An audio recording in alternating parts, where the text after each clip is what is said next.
Joe Biden, âgé de 81 ans, renonce à briguer un second mandat à un mois de la convention des démocrates qui aurait dû l'introniser comme candidat.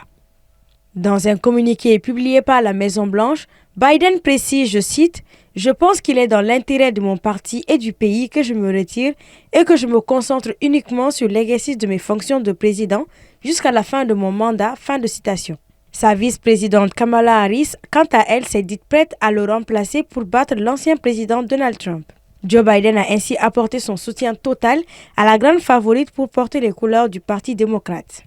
Not super surprised, but now kind of pivoting to, what happens next. Who's hopefully, they can rally around a candidate. I am a little scared, a little worried about infighting, and that just boosts the chances for, Trump. So. One thing I hope is that the Democrats can have some kind of democratic process to pick the nominee. I don't want them to just choose Kamala Harris. But if they had a democratic process and they chose Kamala Harris, I would be excited about that. It makes me nervous in other ways because I don't know that this country is ready to elect a black woman, but I think that we have to get ready, quick.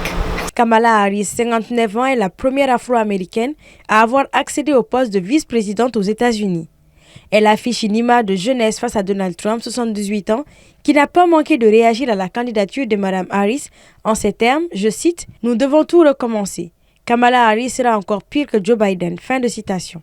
Kamala Harris a déjà reçu le soutien de nombreuses personnalités du pays et du parti, dont celui de l'ancien président Bill Clinton et son épouse Hillary Clinton, ancienne secrétaire d'État. L'ex-président Barack Obama, l'une des personnalités démocrates les plus influentes, n'a pas mentionné de soutien à Kamala Harris. Il s'est contenté d'exprimer sa confiance dans son parti pour instaurer un processus qui permettra l'émergence d'un candidat exceptionnel.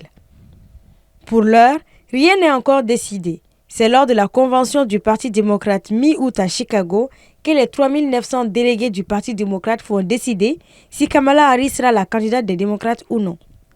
Mais d'ores et déjà, le groupe de levée de fonds démocrate Act Blue a annoncé dimanche soir avoir enregistré sa plus grosse collecte en une seule journée pour la présidentielle américaine de 2024, après que le président Joe Biden s'est retiré et a soutenu la vice-présidente Kamala Harris.